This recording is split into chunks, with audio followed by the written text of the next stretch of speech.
Israeli troops fatally shot two Palestinian youths aged 10 and 17 this week in a village known for its nonviolent resistance. 17-year-old Yusuf Amira has been pronounced clinically dead after Israeli troops shot him on Wednesday. Amira was among several youths who were fired upon after attending the funeral of a 10-year-old Palestinian boy killed by Israeli soldiers a day earlier. The boy, Ahmed Musa, died instantly after being shot in the forehead. The shootings took place in the village of Na'lan, where residents have staged daily nonviolent actions against Israel's wall through the West Bank. The village was recently the site of another controversial shooting.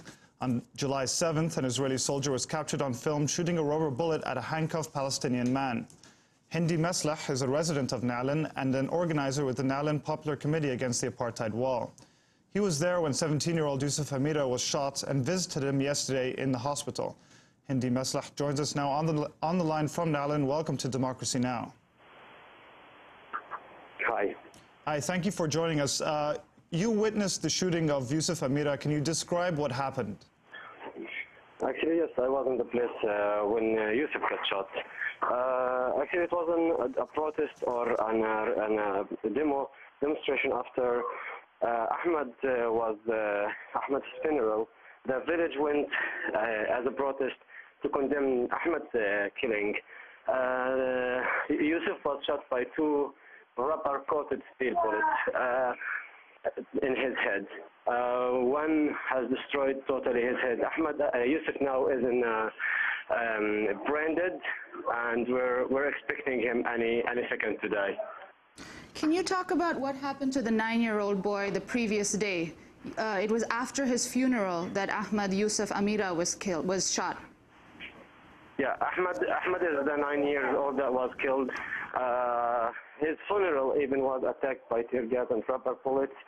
And after his funeral, Yusuf was dead the same day. Was killed, was shot, and now he's in hospital in brain dead. And villagers are taking daily protests now against the building of the wall in the village. Can you describe what the demonstrations are like and the response of the soldiers? Actually, I'm right now stuck in a house because the Israeli army has invaded the village. Because we had the Friday prayer at the land. The Israeli army, more than 100 soldiers now are invading the village, shooting tear gas and rubber-coated steel bullets at houses. The demonstration, as usual, they're non-violent and peaceful from the Palestinian side, but they're always met by a heavy use of violence from the Israeli army. Rubber-coated steel bullets, gas bombs, and sometimes, as Ahmed's case, live ammunition. Can you describe where Na'lan is in the West Bank and how the apartheid wall affects Na'lan and the residents of Na'lan? Na'lan is a village that is located in the west of Ramallah, in the West Bank, 25 kilometers in the west of Ramallah. The wall is going to confiscate more than 3,000 of the land from the village. Historically, Na'lan land before 1948 used to own 58,000 dunams. During the war of 48 and 67, 1948 and 1967, the village lost 40,000 dunams. The settlement and bypass roads has confiscated more than 8,000 dunams. So now there is 10,000 dunams left for the village. The wall is confiscating more than 3,000 dunams. In addition to the tunnel that will, this tunnel, the villagers will access and leave and go in the village from this tunnel that will be controlled by the Israeli army. So 6,700 left for the village, out from 58,000 dunams when they used to own it in 1948. And Hindi, when did protests against the wall start? When did residents in Na'lan start protesting the wall? Is this a recent thing? Has it been going on for a few years now? In 2004, the International Court of Justice ruled that the wall was illegal. The 4th anniversary was just earlier this month. The wall started in Na'lan in 2004, and then we had a court case. The court case recently, and in April, decided that the Israeli army has the right to build the wall. Then the Israeli army started building again the wall in May 2008 till now. Unfortunately, yes, the International Court decided that the wall is illegal and should be dismantled. But Israel kept going on and building the wall, building the settlements, tunnel, bypass roads, confiscating and stealing more land from Palestinians. And what is the mood right now on the ground? I mean, 2 youths have been killed in the past few days, one a 17-year-old, one 10 years old. Describe the scene for us right now on the ground. The village is decided, like, determined to keep resisting because there is no other way. This is the only choice has left for Palestinians to resist and struggle in a peaceful and non-violent way. Unfortunately, the Israeli army, like the reply and the reaction of the Israeli army is way violent. And as you heard, one is 9 years old has been killed. 17 years old has been shot. Now he's in the hospital. He will pass away in every second. Hundreds of villagers have been shot by rubber-coated steel bullets. 3 of them have been shot by live ammunition, and they still remain in the hospital getting treatment for more than 3 weeks. Houses have been invaded and shot by tear gas and break and destroyed. We're talking to Hindi Mesleh, organizer with the Nonviolent Popular Committee against the Apartheid Wall. Hindi, I wanted to ask you, what has been the response of the Israeli army?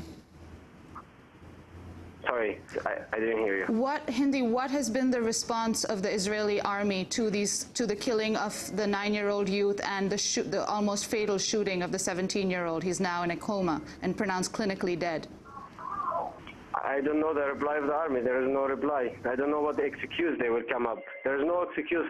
Whatever the child was doing, throwing stones or whatever, there is no excuse and there is no right to kill a 9-year-old child or 17-year-old child when they are in a protest.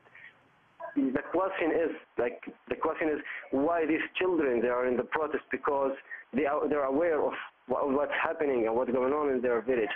They're protesting against stealing their land, killing their brothers, shooting at their houses, invading their village.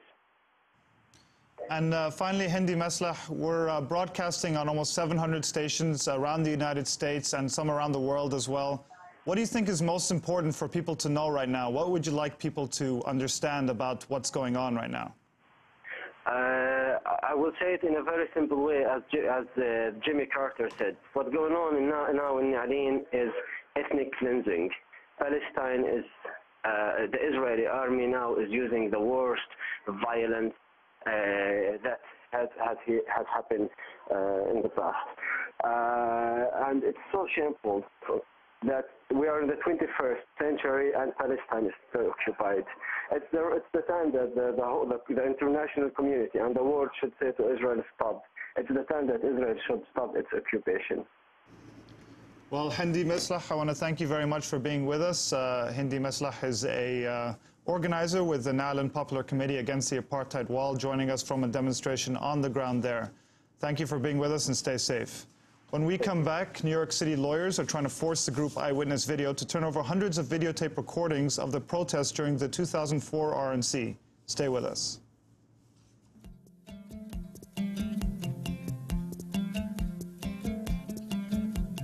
وقفوني على حدود البدن هويتي قلت لهم إن بيافا خبايتها ستي وقفوني على حدود البدن هويتي قلت لهم إن بيافا خبايتها ستي